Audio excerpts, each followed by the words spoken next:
Hi guys, welcome back to the channel. I apologize, I'm topless. I'm warm and maybe this will get more views if I'm topless. So let's go about it. I'm talking to you about making gains as an advanced bodybuilder, and having got to the stage of being what I would call an advanced bodybuilder, the lessons I have learned. I made an Instagram post a few days ago, kind of taking you through 7 of the big take homes that I would say I've really learned through training for over a decade, of basically over 15 years now, actually. So a long time, and dedicating pretty much that entire time to trying to grow as much muscle as possible, if you believe me, and naturally, of course. So during this period of time, there are many lessons and takeaways, and so I'm going to kind of walk you through that along with a 11-month transformation. So this is just kind of give proof to the pudding of I kind of know what I'm talking about, in that even over the last 11 months after having trained for 15 years, I'm still managing to make visible progress with my physique, which is awesome, and it's very gratifying, and this is why I love what we do here. So the first one is to listen to your body.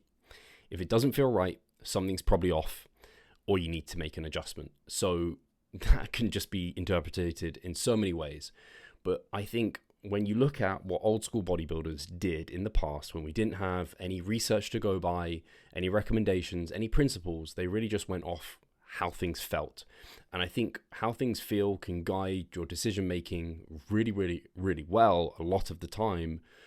It can obviously take you in the wrong direction, but in general, like, you shouldn't be feeling completely destroyed all the time. Like, that's probably not a good idea. But you equally shouldn't be feeling really, really fresh all the time. There's probably times to feel destroyed and times to feel fresh, but most of the time you should be feeling a little bit beat up, or things like exercise selection. Someone might say, hey, bent over rows work amazingly for me. You might try them and be like, hey, I tried these, maybe even multiple months I tried these. They still just, nothing really clicks. And maybe that's because you still need more time to develop that mind muscle connection and develop it. But maybe it's a case of, hey, that exercise it doesn't suit you, because we're all built ever so slightly differently. Yes, rowing in general, horizontal rowing, excellent for building the back. But that specific movement might not quite be right for you. This is something I've learned from having hundreds of clients, training with people in person as well, where there's just, everyone has slightly different technique. Some machines fit people really well, other people don't like them, some exercises don't, and to ignore that feedback is just detrimental to you. But equally, same, like, listen to your body. If something's feeling off, if you're feeling a bit injured, if it feels like, hey, this is the wrong sort of pain, like, obviously pain in some senses is what we go through when we're creating muscle damage, we're destroying our muscles, breaking them down during the sessions. But that's like, hey, this is positive, like stress. When it feels like it's joint connective tissue, that's when you start stopping. You don't just go, hey, harder is better. No, pushing through that sort of thing is not the right move to make. So listen to your body. It quite often gives you the signs that you need. It's similar with nutrition even, but I won't dive into that side too. So then the second one is being able to take cues from your body, being able to take cues from your body and interpret them correctly takes time and experience. So that kind of number one takes time and experience. Absolutely. Because you can, do the wrong moves if you don't actually know how to learn and interpret your own body. So always listen, but don't overinterpret, and test your presumptions. So an example of this could be that I know in the past I set myself up for, like, hey, I'm going to train hard for 4 weeks. I'm going to do a 1-week deload. And then this is just what I'm going to follow because this is the structure. Maybe that was a built-in system within a program, such as like Jim Wendler's 5-3-1. It would have accumulation and deload kind of weeks. I think I often skipped the deloads, probably because I wasn't training hard enough, which says a lot, right? But it's testing your presumption. So do you need that deload in that 4th week or 5th week, whenever it is? Do you need that pre-programmed deload? Do you truly need it? Or are you feeling good and ready to keep pushing? Maybe test yourself, push, see how you go. Test those limits now and then. Test your presumptions. If you've always done refeeds during a diet phase, try not using them, see how that goes. What you'll probably begin to learn is that there's many roads to Rome, many methods work, and you might find that you have your preferred ways, but you can then get an understanding of, I can see why you might like it this other way, and then you also get an appreciation for your clients. When people are very dogmatic with this is the way, it's often because they are just going through a lack of experience and maybe using survivorship bias. So some people obviously do really well with one protocol, but you don't see all the people that don't do well with it. Anyway, so that's number 2. So number 3, training hard will take you far, but it needs to be managed or fatigue will catch you out. Don't focus on it as much earlier in your career. That's the fatigue side. But later, if you don't, it could stop progress. So this is really just a case of fatigue is not such a problem when you're just starting out, because you recover and adapt super duper fast. You can hit a PR every single time you come into the gym. You come Monday, you hit dumbbell bench press. By the time you train on Thursday, you're hitting a PR on dumbbell bench press. Then that moves to every week. That moves to every month. It takes multiple months after a while to hit PRs on the dumbbell bench press once you've trained long enough. You accumulate fatigue, and you don't only accumulate fatigue within the muscles, but joints, connective tissue, all of these things. And if you ignore that fatigue side, then, well, one, when you think about the fitness fatigue paradigm, where as we train, we get more fitness, but fatigue also accumulates, and eventually it accumulates to the point where we have more fatigue than we do fitness. And so the difference between the two is performance, and our performance drops. And then if we just keep pushing as our performance is dropping, we get into a period of time where we're maybe overreaching. It's not productive training. We probably should have taken a deload to wipe the slate clean to be able to accumulate again. This is the saying, your body will deload for you if you don't choose to deload. But like previously, don't just assume you need one. The quote I like is, deload is like shitting.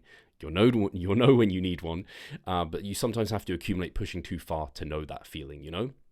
It's kind of like, hey, maybe you need to push to failure, momentary muscular failure. You literally can't do another rep. Maybe you even have a buddy shouting at you, come on, do that rep. But you fail to get it in a safe manner, hopefully. But without going there, you don't know what that necessarily feels like. But once you're advanced and you get to this point, you know what these things feel like. You know the things and signs to look for when it's appropriate to like push and pull back. You also know which lifts are therefore worth that fatigue cost and which ones aren't, in terms of stimulus to fatigue trade-off. But those sort of things, stimulus to fatigue trade-off, deloads, those sort of aspects aren't as required to understand fully when you're just getting into the gym. If you focus too much on those things and managing those at the start, you're kind of shooting yourself in the foot, because you're not training with quality, intent, focus, hard, when you can, because the body is very plastic at that point. You can adapt and recover super fast.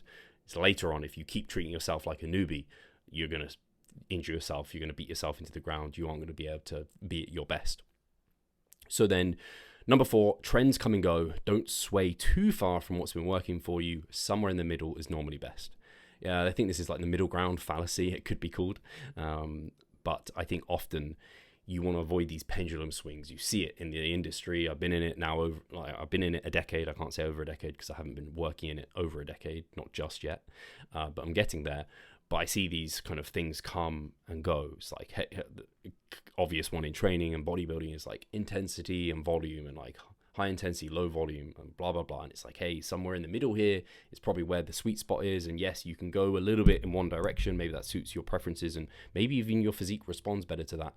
But if you go too far in one direction, hey, you're getting into like just strength training because you're so low volume and so high intensity, whatever. Oh, hey, now you're getting into literally endurance training, like you might as well be running because you're just going so high volume, low intensity, and it's just not a good idea. Hey, somewhere in this middle, and it's going to differ person to person. So when you do see these trends come in, don't just jump on it like this. The principles and the foundational aspects, the basics, have stood the test of time, and so don't stray too far from what's been working for you. And they're probably surrounding those anchors, which are the basics and the kind of, the foundations. Number 5, be patient, not just because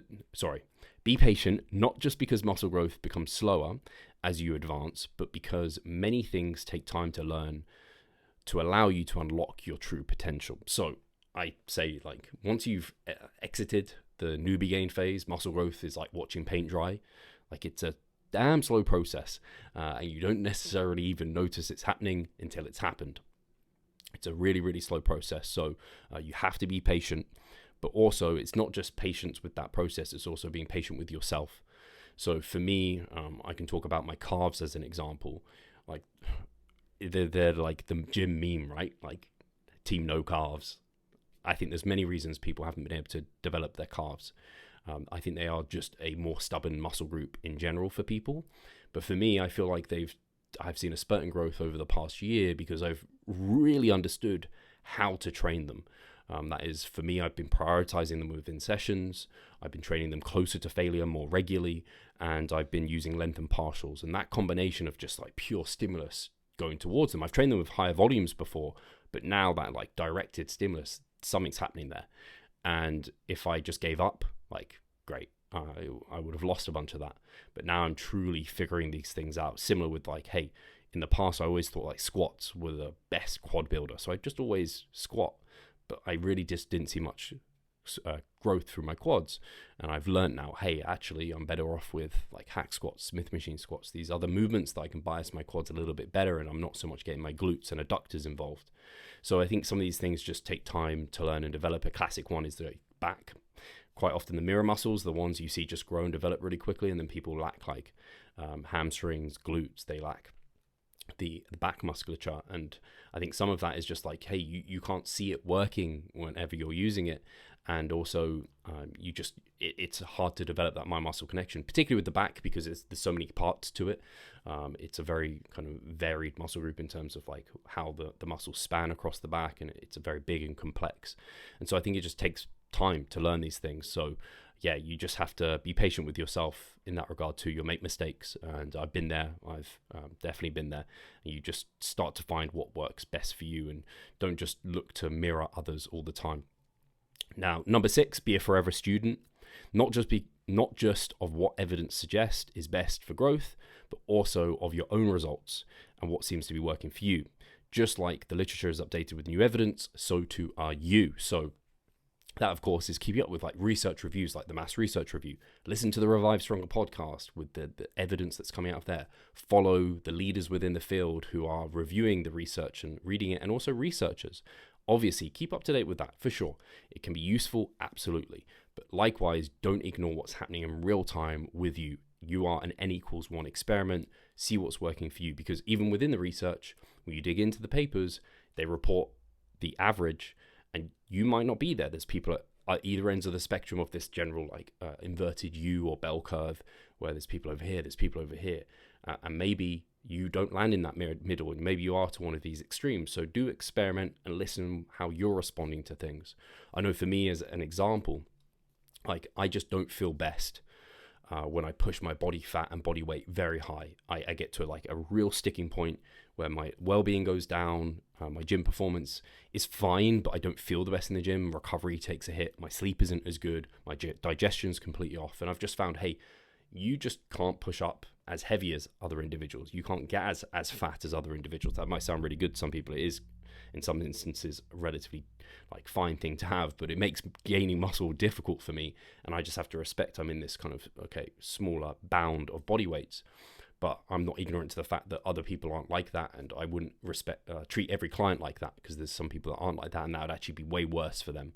So you just have to kind of find what's actually truly working for you. So be a forever student of your own results too. And that also means keeping like logbooks. That means tracking your performance. That means taking kind of video updates in terms of your physique, photos, these sort of things. Number 7, so the final one, keep it fun/interesting. That can look different for different people. So again, some people just love monotony. They love structure. They love the same thing over and over and over again. And I think if you do love that, you're probably a very good bodybuilder. But some people don't enjoy that. It could be the same for nutrition. Like some people like a meal plan. Some people like having a flexible diet. Some people like a bit of both. Like find what really works for you and allows you to be adherent and consistent. And I think if you enjoy it, if you find it fun and interesting, you're going to apply yourself better to it. Whereas if it's something you don't enjoy, you're probably going to give it up. And so it's super important to enjoy that process. And for me, part of what I love about bodybuilding is keeping up to date with the kind of science and the literature and experimenting with things like length and partials. I've been using stuff like this. It's fun, it's interesting, and I see no kind of harm in it like that. There's no harm in it. It's like, hey, you're trying a different exercise variant. There's no harm in it, as long as you're not chucking in and out exercises too quickly and rapidly, especially big compound complex ones. But if you want to try something new that's going to train the muscle, like try it. Like that can kind of just be enough to keep it fun and interesting. Don't burn yourself out. So yeah, these are my 7 kind of things that I've learned over 15 years of training for muscle growth. Hopefully there's some insights, some tidbits there. maybe some things you feel like, hey, actually, yeah, those are some things I've learned too. And maybe there's some things for you to kind of work on to improve your own results.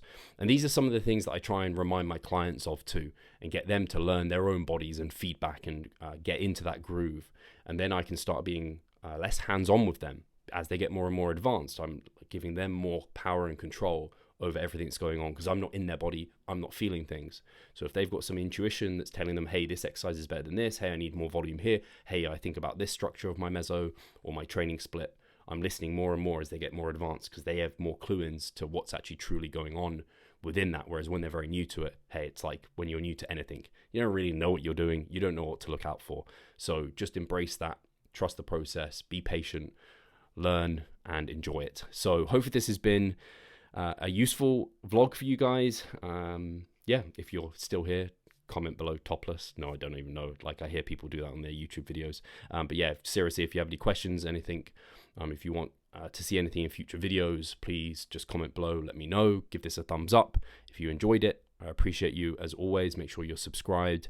I guess I'll catch you in the next one. Take care.